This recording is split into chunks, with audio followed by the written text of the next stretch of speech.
जनाब आ गए आप लोग? जी सर। आ गए आप यस लोग? सर। जी।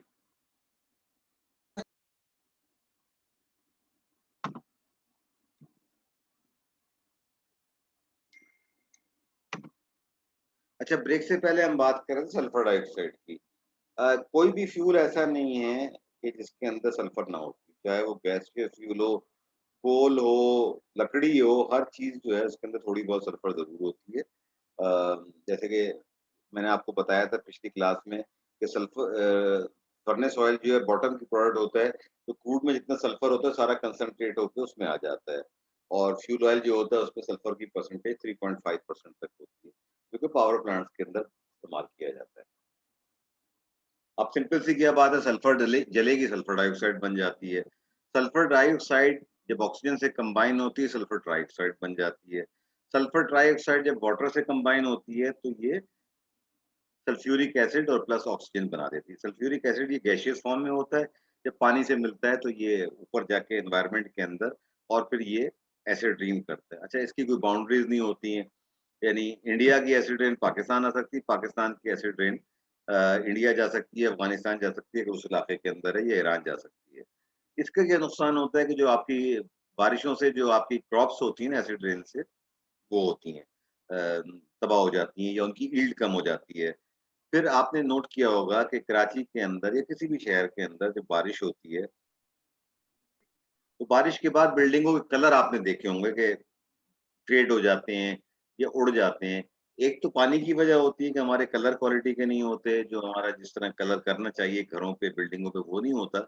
और कुछ वजह इसकी एसिड रेन का इफेक्ट भी होता है कि जिसके अंदर सल्फ्यूरिक एसिड होता है, वो बिल्डिंग्स को इफेक्ट करता है। तो जितनी सल्फर कम होगी उतनी ही आपके एनवायरनमेंट के लिए अच्छा है, और इसके नुकसानात जो हैं एसिड रेन के, अ, इसीलिए दुनिया जो है, जैसे पिछली दफा मैं बात कर रहा था कि यूरोप ने पहले अपने यहाँ कम किया था, आज ये पोजीशन हो गई है कि जो आप फ्यूल बर्न कर रहे हैं अपनी गाड़ियों में, चाहे वो डीजल हो चाहे वो पेट्रोल हो, पहले यूरो 1, यूरो 2, यूरो 3, 4, 5 करते, अब 5 पे आ गए हैं, बात यूरो 6 की हो रही है। अब जरा तसव्वुर कीजिए कि यूरो 2 के अंदर 500 ppm सल्फर होती है, और यूरो 5 जो कि इस वक्त पाकिस्तान में भी इम्प्लीमेंट हो गया पिछले साल अगस्त से, उसके अंदर 10 ppm होती, कहाँ 500 कहाँ 10 ppm। तो कितना रिफाइनरीज ने इक्विपमेंट लगाया है, हार्डवेयर लगाई है कि उससे डीजल से पेट्रोल से सल्फर को एक्सट्रैक्ट करें, ताकि वो एनवायरनमेंट से कंफर्म करें। वजह क्या है? वही वजह है कि जब सल्फर बर्न होगी गाड़ी के अंदर या ट्रक के अंदर या बस के अंदर या रेलवे इंजन के अंदर, तो जाहिर है कि वो सल्फर बर्न होकर सल्फर डाइऑक्साइड बनेगी, सल्फर ट्राइऑक्साइड बनेगी, और वो जितना लेवल कम होगा उतने ही सल्फर ट्राइऑक्साइड को बनने के चांसेस कम होंगे, और उतनी ही वो आपका एनवायरनमेंट को क्लीन रखेगी। ठीक है जी, ये तो हो गई सल्फर डाइऑक्साइड की बात। अब आप आ जाइए पर्टिकुलेट्स। पर्टिकुलेट्स क्या है? बेसिकली आप जब भी आप लकड़ी जलाएं, आप गैस जलाएं, आप फ्यूल जलाएं, इसका जो धुआं निकलता है ना, इस धुएं के अंदर सर्टेन पार्टिकल्स डस्ट के होते हैं जो कि हमें नजर नहीं आते। अब बजाय तो हम ये कहते हैं ना, आपने देखा होगा अभी इस्लामाबाद मरगला हिल्स के पीछे आग लगी थी, उससे पहले ऑस्ट्रेलिया के अंदर बुश फायर हुई थी, उससे पहले अमेरिका की स्टेट कैलिफोर्निया के अंदर हुई थी जो काबू में नहीं आ रही थी। ठीक है ना? एक तो वो दरख्त जलते हैं, एनवायरनमेंट को जो करते हैं, डैमेज करते हैं, वो अलग है। हीट जनरेट करते हैं।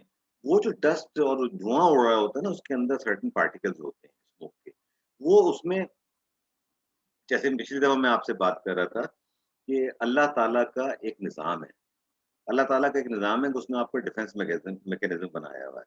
जिस्म के अंदर आपको एक दिया हुआ है। मिसाल के तौर पे आपके जिस्म में जब कोई जरासीम जाता है, अल्लाह ने आपके खून में सलाहियत दी हुई है कि वो उस जरासीम से वो लड़ता है, उसकी एंटीबॉडीज़ खुद ब खुद बनती हैं।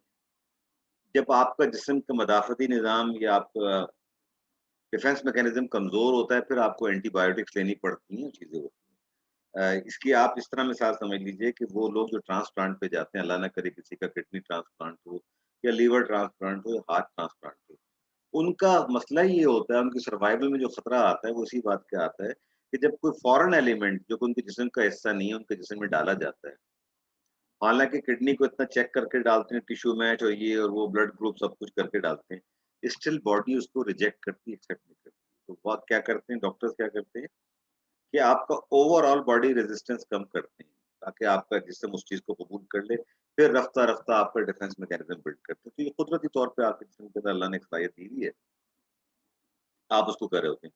ये पार्टिकुलेट्स जो हैं, अगर इनका साइज़ जो होगा अ, एक पर्टिकुलर उससे बड़ा होगा, तो आपका कुदरत में जो साँस लेने का निज़ाम है, आप नाक के ज़रिए साँस लेते हैं या मुँह के ज़रिए साँस लेते हैं।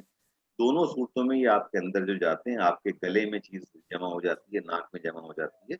तो आप जब स्नीज़ करते हैं या वुज़ू करते हैं, तो वो चीज़ें आपकी वॉश आउट हो जाती हैं। लेकिन ये नीचे जो मैंने ज़िक्र किया पीएम10 का, पीएम10 से मुराद क्या पार्टिकुलेट मैटर 10 माइक्रोन। ये ऐसा खतरनाक एलिमेंट होता है और ये किसमें बनता है, ख़ास तौर पे हाई सल्फ़र फ्यूल को जब आप जला रहे होते हैं, ये बनता है पीएम10 और एयरबॉर्न हो जाता है। आप और मैं इसको इन्हेल करते हैं, ये सीधा हमारे लंग्स में जाके डिपॉज़िट हो जाता है, ठीक है? और एक धुएँ की बड़ी वजह ये होती है फॉरेस्ट फायर, जैसे मैंने 2 अब पिछले 1-2 महीने में उनका ज़िक्र किया, इस्लामाबाद, मरगला वाली तो अभी हुई है। या वोल्केनो एरप्शन जो होती हैं मुख्तलिफ ममालिक में, उससे जो ऐश उड़ती है जाती है वो सारी, उसके अंदर भी ये पार्टिकुलेट मैटर होते हैं, ठीक है? और सबसे ज़्यादा पार्टिकुलेट मैटर किस वक़्त होते हैं? ये जिसमें निकलते हैं, कोल के अंदर निकलते हैं, ठीक है? और ये ना समझिए कि लकड़ी जल रही होती, नहीं होती। वो मैं अभी पढ़ रहा था कि एक इंडियन शायरा गुज़री आज से भी 200-300 साल पहले, मीराबाई उसका नाम, ठीक है? अब कुछ लोग कहते हैं फिक्टिशियस कैरेक्टर है, कुछ कहते हैं वो हकीकत में थी। वो कहते हैं वो जिस तरह हमारे यहाँ मलंग नहीं हो जाते, वो इस तरह की वो थी और वो अ, अल्लाह यानी भगवान की मोहब्बत में चिमटा लेके गीत गाती फिरती। तो उसका एक शेर है, वो कहती है कि लकड़ी जल कोयला भई, कोयला भयो राख। ये हिंदी के अंदर है, मैं पापुन ऐसी जलियो ना कोयला भई ना राख। यानी इसका उर्दू ट्रांसलेशन ये है कि लकड़ी जब जलती है तो पहले वो कोयला बनती है और कोयला जब जलता है फर्दर तो वो ऐश बन जाता है और वो ऐश सारी हवा से हर तरफ फैल जाती है। वो कह रही मैं गुनाहगार ऐसी हूँ कि भगवान की मोहब्बत में मैं इस तरह जली हूँ कि ना मैं कोयला बनी हूँ, ना मैं राख बनी हूँ। तो लकड़ी की ये जो राख होती है उसके अंदर भी ये चीज़ें होती हैं और जब अ, जो मैं अपने बचपन की आपको बात बता रहा हूँ, आप लोगों ने तो ये चीज़ें सुनी भी नहीं होंगी, देखी भी नहीं होंगी कि मेरी वालदा उस ज़माने में मेड्स तो घर में आती नहीं थी। वालदा और बहनें जब बर्तन धो रही थी तो मैं अक्सर देखा करता था कि आपको पता है ना ये सर्फ़ साबुन थे, ना ये मैक्स थे, ना फलाने थे। तो वो क्या यूज़ करती थीं? रेत, उसके अंदर ऐश को मिक्स करती थी और थोड़ा बहुत ये कपड़े धोने का 707 साबुन टाइप का नहीं होता है। इसके क्रश आया करता था ये ना पाउडर पाउडर फॉर्म में नहीं फ्लेक्स की फॉर्म में। इन तीनों को मिक्स करके और वो फिर बर्तनों को जो होते थे वो रगड़ा करती थी उससे। तो ऐश को वो इस तरह यूज़ करती थी कि उसके अंदर मिला के ना रेत के साथ मिला के और उनकी थ्योरी थी कि बर्तन इससे साफ हो जाते हैं। ख़ैर एक वजह शायद ये भी हो कि वो ऐश इधर-उधर फैल रही, घर में गंदगी फैलेगी तो इस तरह उसको यूज़ कर लिया करती थी। तो ये चीज़ें जो होती है ना, कोल फ़ॉरेस्टेशन जो होते हैं ना, इनके अंदर ये बहुत ज़्यादा प्रोड्यूस होती है ऐश। अच्छा, इस ऐश को आप ज़ाहिर है हवा में छोड़ेंगे तो फिर ज़ाहिर एनवायरनमेंट को ख़राब करेगी। तो उसके अंदर क्या होता है कि इलेक्ट्रोस्टैटिक फ़िल्टर लगाए जाते हैं। वो इलेक्ट्रोस्टैटिक फ़िल्टर जो होते हैं यानी फ्लू गैसेज़ या हॉट गैसेज़ एनवायरनमेंट में जा रही होती हैं, उन फ़िल्टर से गुज़ारते हैं। वो फ़िल्टर इलेक्ट्रोस्टैटिक होते हैं, चार्ज से वो ऐश पार्टिकल को अपने साथ चिपका लेते हैं।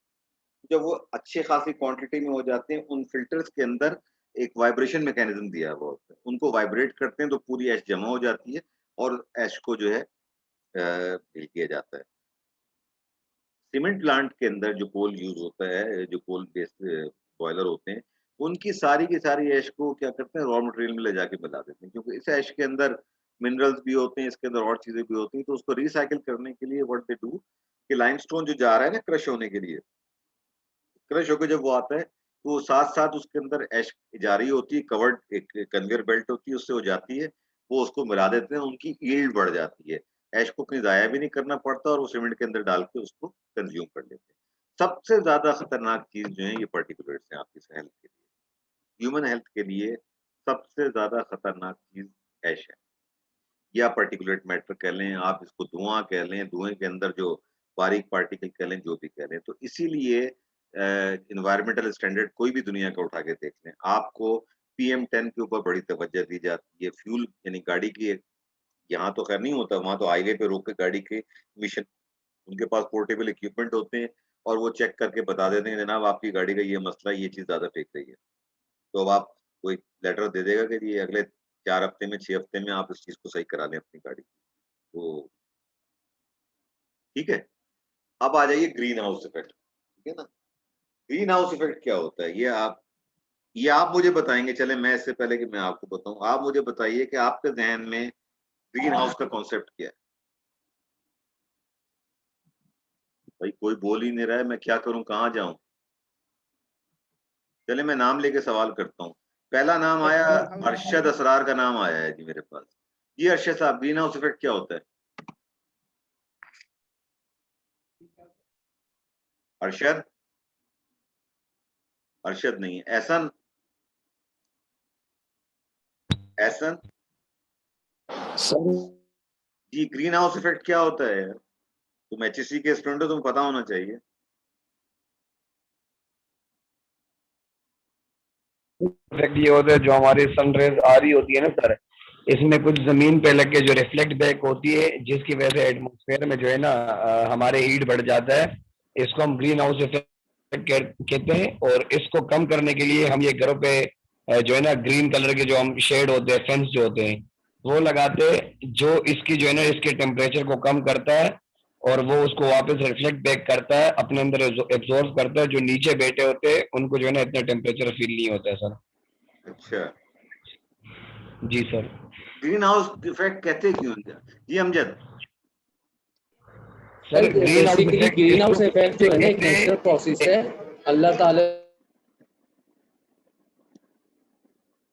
अमजद की आवाज़ गायब हो गई। ने अपनी एंथ्रोपोजेनिक एक्टिविटीज की वजह से उसका भी मतलब बहुत बुरा हाल कर दिया है कि जो एयर पोल्यूशन की वजह से जो पार्टिकल्स हमारे एयर में रह जाते हैं, जब सन से विजिबल और आईआर आती है तो विजिबल तो इधर उधर हो जाती है, पर आईआर रिफ्लेक्ट बैक होकर पार्टिकल से दोबारा हमारे सरफेस पे रह जाती है और वो टेम्परेचर को एब्जॉर्ब करती रहती है। ये चक्कर है सर। अच्छा, सर इसको ये ग्रीन ग्रीन हाउस हाउस को इफेक्ट ग्रीन हाउस क्यों इसलिए कहते कहते हैं? हैं सर क्योंकि ग्रीन कलर जो होता है वो इस सर इसलिए ग्रीन हाउस कहते हैं कि ग्रीन कलर जो होता है वो इसको जो है ना एब्जॉर्ब करता है अपने अंदर और बाहर आने इतना कम देता है, जो होता है। Anyone else? जी सर। बताइए, कोई और भी सर तो कोई जो मैं आपने तो भाई इस वक़्त मेरे पास 14 नाम मुझे नज़र आ रहे हैं, 2 आदमियों ने बात की, बाकी लोग बात नहीं कर रहे। मुझे बताएँ तो सही, ग्रीन हाउस इफ़ेक्ट होता क्या है? सर 2 ने मुझे समझाया है, लेकिन मेरी समझ में बात नहीं आ रही इनकी। जुल्फ़िकार अली साहब, जी सर। हाँ जी, क्या होता है greenhouse sir effect? Ehsan ने जो बताया वही सही है सर। किसने बताया? अमजद ने जो बताया या एहसन ने जो बताया?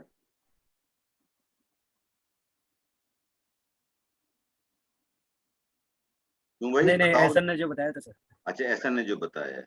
अच्छा, इशरा महक, जी, आप बताइए ग्रीन हाउस क्या होता है? जी सर।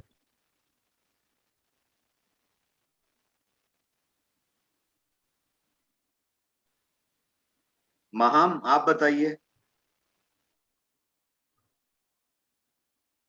सर यही प्रोसेस होते हैं जो हीट ट्रैप हो जाती है अब रिफ्लेक्ट बैक होने के बाद, उसको कहते हैं ग्रीन हाउस इफेक्ट।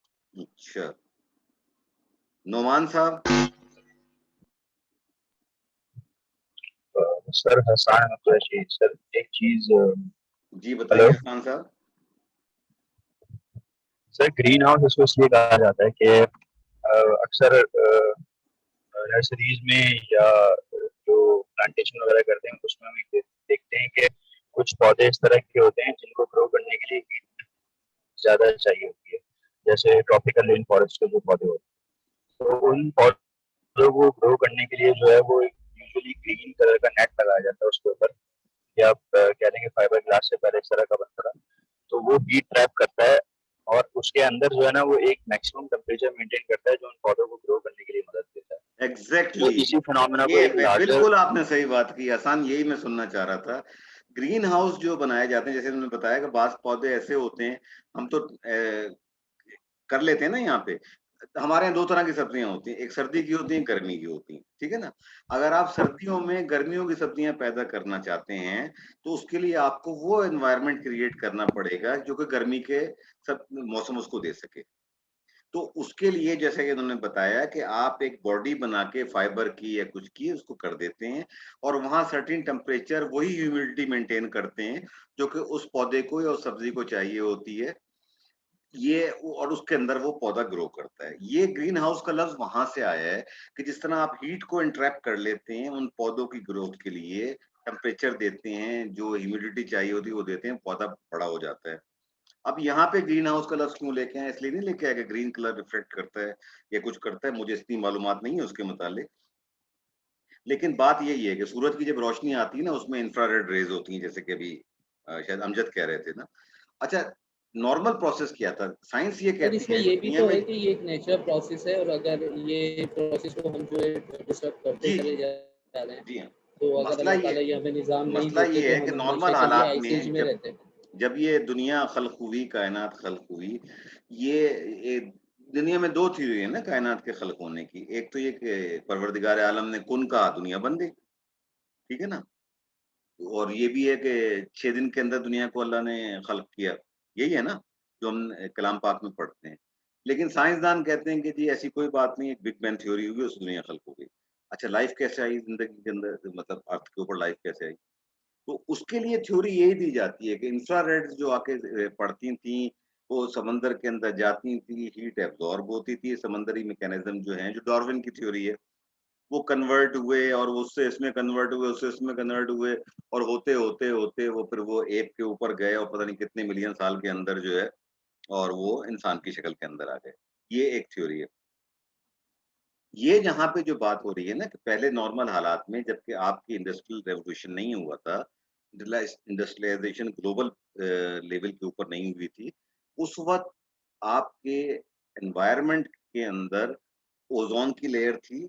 ओज़ोन ज़ाहिर है कि ऑक्सीजन का आइसोटोप होता है, वो इंफ्रारेड रेज़ को रोक लिया करता था।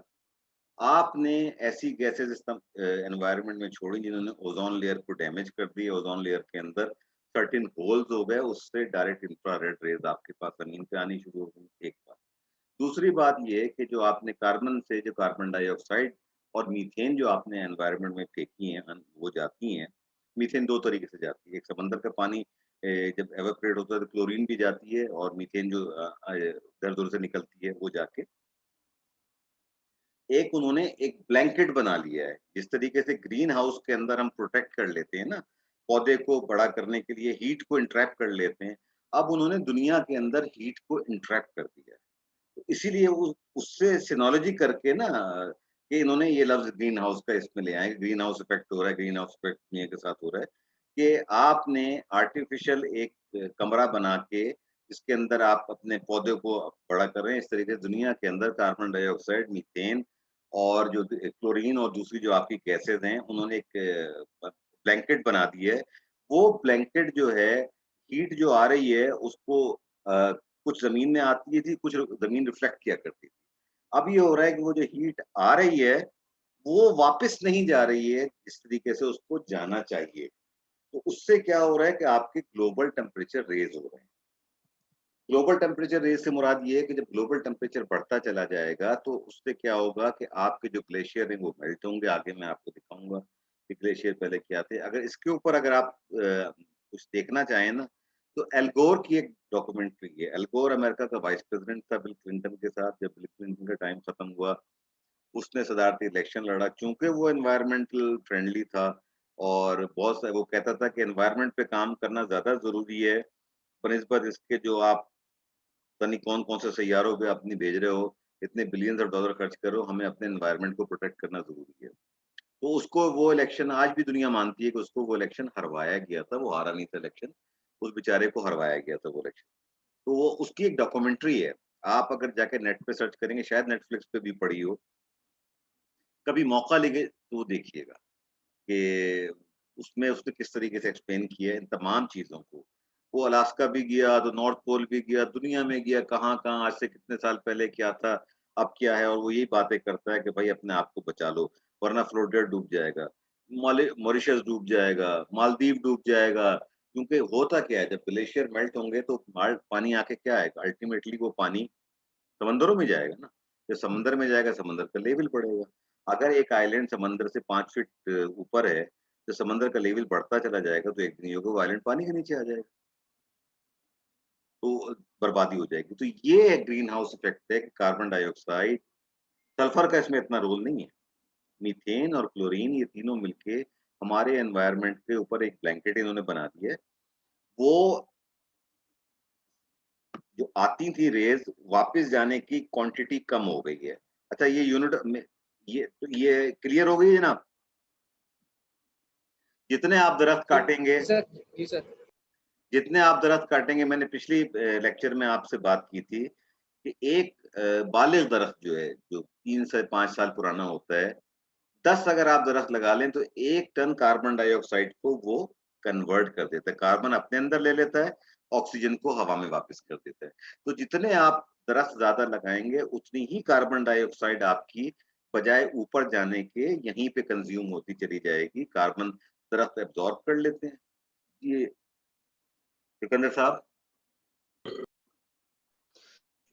सर जो आपने ऑथर का नाम बताया सर, जो बिल क्लिंटन के साथ, उनका नाम क्या बताया, एल फिर से गोर, आप प्लीज रिपीट कर एल दीजिए। गोर, ALGORE। ऑथर नहीं है, वाइस प्रेसिडेंट था अमेरिका का भाई ये। इसने एक डॉक्यूमेंट्री बनाई है, ठीक है सर, ठीक है, थैंक यू। एल गोर। ठीक है, तो ये जो ओके बात कर सर, रहे हैं ना ओके। कि बिलियन ट्री और 10 बिलियन ट्री की ये बातें आज हमें मजाक लग रही हैं, लेकिन आज से 10 साल बाद आप और रियलाइज करेंगे, जब आपको सांस लेने में तकलीफ होगी ना, देन यू विल रियलाइज कि जो बातें हो रही हैं कितनी सही हो रही हैं। क्या वजह है कि इतने दरख्त लगाओ की बातें हो रही हैं? उसकी वजह ये है कि कार्बन डाइऑक्साइड को 3 तरीके हैं ना कम करने के, आगे हम डिस्कस करेंगे। जी अमजद। सर, ये बात तो सही है कि फोरेस्टेशन या प्लांटेशन की जाए, पर हमारे पास जो अर्बन हीट आइलैंड का इफेक्ट आ अमजद, आपकी हो आवाज रहा है सर, क्लियर नहीं आ रही है पर मुझे। हमारे पास प्लांटेशन का वो स्पीडी प्रोसेस नहीं है। अमजद, आई एम सॉरी, मुझे बिल्कुल आपकी आवाज नहीं आई, आपने क्या सर अब कहा? सही है? अब बेहतर है, बोलिए।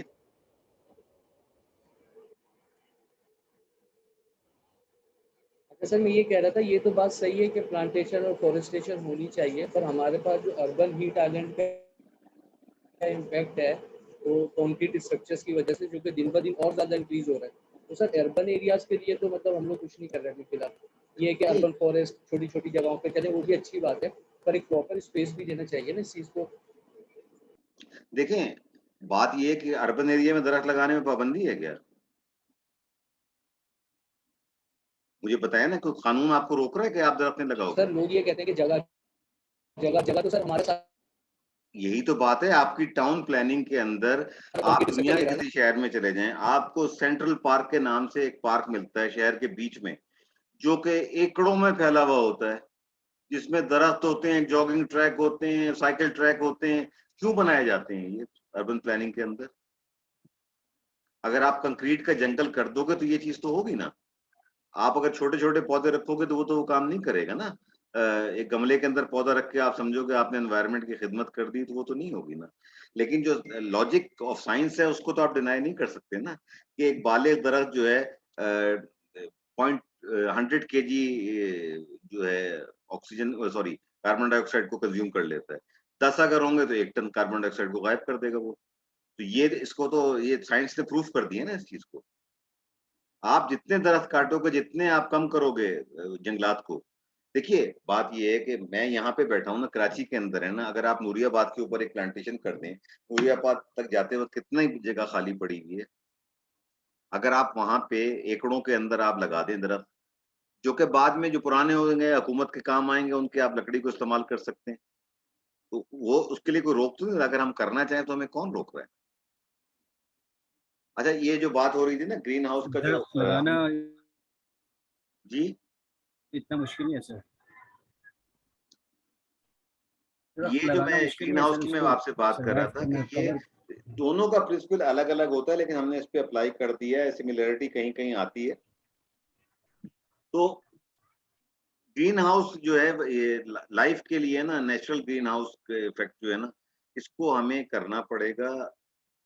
ज़िंदगी अगर हमने रखनी है ना, इसको कुर्रा अर्थ के ऊपर, तो हमें ये चीज़ें करनी पड़ेंगी, वरना वही होगा कि अगर हम इसी तरीके से फॉसिल फ्यूल चलाते जाएँगे, जो 2050 वाला करेंगे, वो पढ़ेंगे। आजकल डिबेट इस पे चल रही है ना, ऑयल माफिया, ऑयल इंडस्ट्री पूरी दुनिया में कह रही है कि बकवास है।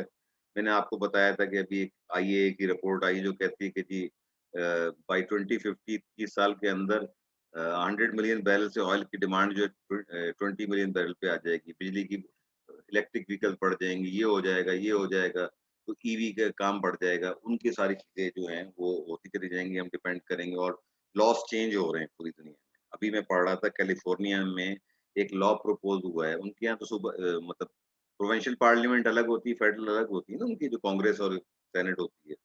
जो प्रोविंशियल सेनेट है उसमें एक बिल जा रहा है कि कैलिफ़ोर्निया की बाउंड्रीज़ के अंदर कोई भी आदमी उबर नहीं चला सकता अगर उसके पास इलेक्ट्रिक कार नहीं होगी, ईवी नहीं होगी। Now this is a major breakthrough. अब इलॉन मस्क अमीर होगा कि गरीब होगा मुझे इसका नहीं पता, लेकिन वो अपने एनवायरनमेंट को प्रोटेक्ट कर और California is the 7th largest economy of the world. ये ज़रा ज़हन में रखिएगा। दुनिया की 7वीं बड़ी इकोनॉमी एक स्टेट की इकोनॉमी जो है ना, उसका एक स्टेट का जीडीपी पाकिस्तान जैसे 30 ममालिक के बराबर है। तो उन्होंने एक लॉ अभी प्रपोज़ किया है, पास नहीं हुआ। सेकंडली वो प्रपोज़ कर रहे हैं कि शॉर्ट डिस्टेंस हॉल के लिए जो ट्रक्स हैं, जिस तरह हमारे यहाँ शेज़ोर ट्रक होते हैं, ये सारे के सारे शेज़ोर ट्रक टाइप के जो हैं, ये सारे बिजली के होने चाहिए। तो अब ये जितना बढ़ते चले जाएँगे देखिए, बात सिर्फ़ इतनी सी है कि इस वक़्त तमाम साइंसदान जो एनवायरनमेंटलिस्ट हैं, उस बात पे मुत्तफ़िक हैं कि अगर हमने अगले 30 साल में ग्लोबल टेम्परेचर में इंक्रीज़ 1 से लेके 1.5 डिग्री सेल्सियस की रखी, तो बहुत सारे ममालिक सर्वाइव कर जाएँगे। अगर ये इंक्रीज़ 1.5 से बढ़ गई और ग्लोबल टेम्परेचर बाय 2 और 2.1 और 2.4 रेज़ कर दिया, तो इतने ग्लेशियर मेल्ट होंगे, इतना समंदरों का लेवल बढ़ जाएगा कि बहुत सारे आइलैंड गायब हो जाएँगे। यही 2050 की जो थ्योरी है, ज़ीरो नेट कार्बन की जो थ्योरी है, उसकी बुनियाद ही ये है कि अगर आपने ममालिक को बचाना है, लोगों को बचाना है, तो अपना कार्बन का लोड कम करो। कार्बन लोड कम करने के जैसे मैंने आपको बताया 3 तरीके हैं। एक दरख्तों के ज़रिए आप कम कर सकते हैं। एक कार्बन को जो आप बजाय हवा में छोड़ने के वो जाके एक ब्लैंकेट बना ले, आप एक सर्किट बनाएँ और उसको ले जाके समंदर की गहराई में डंप कर दें। वो आगे मैं आपको बताऊँगा, जो कार्बन सिक्वेस्ट्रेशन कहलाता है। तीसरा एक और तरीका है कि पानी में आप कर दें, लेकिन उसमें भी उसके साइड इफ़ेक्ट अभी हमें कितने क्लियर नहीं है कि क्या होगा हमारे पास, ठीक है? अच्छा ये मज़े की बात ये है कि मैंने गूगल पे सर्च के निकाली, मुझे खुद भी समझ नहीं आई ये डायग्राम। अगर मैं आपसे कहूँ कि जी मैं आपको समझा दूँगा, सिंपल ये समझ लीजिए जब से कायनात बनी है ना, उससे लेके अब तक हमारा इस वक़्त जो टेम्परेचर था और आज जो टेम्परेचर है 14% बढ़ा, 14 डिग्री सेल्सियस से बढ़ गया है।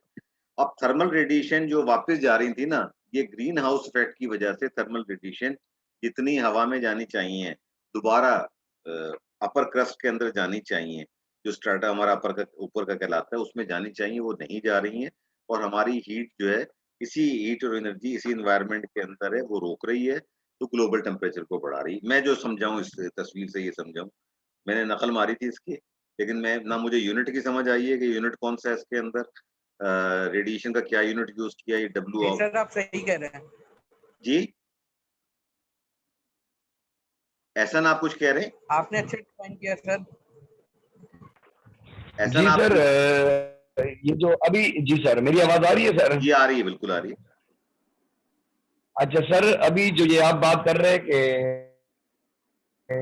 नेट ज़ीरो कार्बन 2050, इसमें जो है ना पूरी दुनिया जो है ना अभी इसके लिए भागम-दौड़ हो रही है सर। अभी सर ये हमारे लिए टू बी वेरी ऑनेस्ट बड़ी खुशी की बात है कि पाकिस्तान वाहिद वो कंट्री है, बहुत सारी कंट्रीज़ है लेकिन पाकिस्तान भी उन कंट्रीज़ में है सर, जो अपने आबादी के लिहाज से 1% से भी लेस परसेंटेज की अगर हम बात करें कार्बन जो है ना रिड्यूस कर रहे हैं, ठीक है सर? हम 14 रिड्यूस नंबर जो पे हो रहा है आते हैं हमारे ना, एनवायरनमेंट में एनवायरमेंटली हमारे सेफ कार्बन, कंट्री में लेकिन फिर भी हमारा सर 14 हमारी नंबर है। जी, जी सर। जी, बिल्कुल सही कह रहे हैं आप। जी बिल्कुल सही सर, कह रहे हैं आप। तो सर अब हमारे हमारे इस गवर्नमेंट में जी सर, हमारे इस गवर्नमेंट में अभी देखिए ये मंसूबे जो आ रहे हैं जिसमें ये पार्क्स वगैरह का भी कह रहे हैं और रिन्यूएबल एनर्जी की तरफ भी जा रहे हैं, तो इससे सर इंशाल्लाह हमारे जो है ना 2030 तक भी पाकिस्तान की यही प्लानिंग है कि हमारी 30% गाड़ियां जो है ना वो व्हीकल जितने भी है वो इलेक्ट्रिकल हो। तो इससे तो सर इंशाल्लाह हमारे अपनी कंट्री की अगर हम बात करें एटमॉस्फेयर हमारा अच्छा हो सकता है सर, क्योंकि हमारी देखो, काविश है अल्हम्दुलिल्लाह नहीं अभी। बहुत अच्छी बात है। ऐसा ना आपने जो बात पॉइंट आउट की बाकी साथियों के लिए, मैं भी इससे इंडोर्स करता हूँ इस बात को। लेकिन मसला पता है क्या है? दुनिया एक ग्लोबल विलेज बन चुकी है। मैंने पिछली प्रेजेंटेशन में आपको दिखाया था, पहली वाली जो की थी ना आपके साथ, जिसमें मैंने बताया था कि सबसे बड़ा लोड कौन दे रहा है कार्बन का? चाइना। उसके बाद कौन दे रहा है? अमेरिका। उसके बाद कौन दे रहा है? इंडिया। अमेरिका। अमेरिका दूसरे नंबर पे, तीसरे नंबर पे जो है इंडिया है, और ममालिक आ जाते हैं ना। इंडिया बात ये है कि दुनिया अब ग्लोबल विलेज बन चुकी है। मैं नहीं कर रहा। अब अगर आप देखें ना, दुनिया में नंबर 1 मुल्क कौन सा है एनवायरनमेंट के लिहाज से? भूटान। वो जीडीपी नहीं करते, वो जीडीएच करते हैं, ग्रॉस डोमेस्टिक हैप्पीनेस। वो कहते हैं हमें इससे गरज नहीं है डेवलपमेंट इंडेक्स के, हमें गरज है कि हम कितने खुश हैं। 80% of Bhutan land is consist of greenery, green parks। उन्होंने 5 एरिया में मुल्क को डिवाइड किया, जंगल, एनवायरमेंटल लाइफ सारी करके, और उन पांचों पार्क को इस तरह कनेक्ट किया एक दूसरे से कि आप एक पार्क से शुरू करें, पैदल चलना शुरू करें, घूम फिर के आप पांचों पार्क को घूम के 2 महीने में, 3 महीने में पैदल सफारी करके आप आ सकते हैं। वो दुनिया का वाहिद मुल्क है जहाँ बादशाह कहता है 45 साल की उम्र में बहुत बादशाहत कर ली, मैं जाके अब आवाम की खिदमत करता हूँ। अपने भाई को, अपने भतीजे को, अपने बेटे को बादशाह बना के निकल जाता है। तो अब अगर वो नंबर 1 है, लेकिन मुझे बताइए, भूटान नंबर 1 होने के बावजूद भी अगर उसके बराबर में चाइना बैठ के पॉल्यूशन करता रहेगा, तो क्या भूटान के एनवायरनमेंट उससे इफेक्ट नहीं होगा? हम नहीं बच सकते। अगर इंडिया कार्बन डाइऑक्साइड फेंकता चला जाएगा, पाकिस्तान कंट्रोल करता रहेगा, पाकिस्तान का एरिया से इंडिया का एरिया 10 गुना बड़ा है। अगर हमारा फर्ज करें, मुझे तो ईमानदारी की बात है, भूल गया हूँ, बचपन में कभी पढ़ा था, एक जमाने में पढ़ते थे बांग्लादेश के जाने से पहले 3,65,000 स्क्वायर माइल हुआ करता था। अब मुझे किलोमीटर में ये भी नहीं पता है पाकिस्तान का एरिया कितने किलोमीटर है, लेकिन मुझे अंदाजा है कि India is 10 times bigger in area as compared to Pakistan. तो वो जो पॉल्यूशन कर रहा है, नंबर दुनिया का तीसरे नंबर का पॉल्यूटेंट कंट्री है, तो क्या उसकी पॉल्यूशन मेरे मुल्क में नहीं आ रही? आप बहुत अच्छी बात बता रहे हैं कि पाकिस्तान 14th नंबर के ऊपर है। पाकिस्तान को उन्होंने ये जो भी एनवायरमेंटल डे के ऊपर कॉन्फ्रेंस हुई, पाकिस्तान को मेजबानी दी। ये पिछले 5 साल 10 साल की जो एफर्ट थे, 2013 से जो लगे हुए हैं, केपीके में किया, इधर किया, उसके इम्पैक्ट अब आज आने शुरू हुए ना, दुनिया मान रही है कि आपने ये किया। लेकिन हैविंग सेड दैट, जो दुनिया का पॉल्यूशन लोड है मैं कम कर लूं, मुझे ये एडवांटेज हो जाएगा कि दुनिया से मुझे, अगर मैंने हाइड्रो इलेक्ट्रिक एनर्जी की तादाद बढ़ा दी, फॉसिल फ्यूल के मैं कम करता चला गया, तो मेरे जो है दुनिया से मुझे कार्बन क्रेडिट मिल जाएंगे, मुझे इमदाद के अंदर इजाफा हो जाएगा, मेरे कर्जों में कुछ सूद के अंदर कमी कर देंगे, उस तरह के इंसेंटिवाइज कर रहे हैं। अब मसला ये है कि अगर आप में इस वक्त पॉलिटिकल डिबेट हो जाएगी, मैं उसमें पढ़ना नहीं चाहता, लेकिन मसला ये है कि आपके जो पिछले 10 साल के हुक्मरान हैं, वो ऐसे मायदे करके चले गए हैं कि अगले 10 साल के अंदर आपके सिस्टम के अंदर जितनी बिजली की आपको जरूरत नहीं, वो लग रही है। आज आपका मैक्सिमम लोड 25,000 मेगावाट है, आपके पास 35,000 मेगावाट लगी हुई है। आप उसमें से 7,000 खराब वालों को ऑब्सोलीट कर देंगे, डीरेटेड कराते हैं ये इस तरह, इसमें डीरेट हो जाएंगे वो प्लांट, ठीक है, आपने कर दिए। लेकिन वो जो अगले 10 साल के लिए मुआहदे करके चले गए हैं, सॉवरेन मुआहदे हैं कि अगले 10 साल में 23,000 मेगावाट और लगने हैं।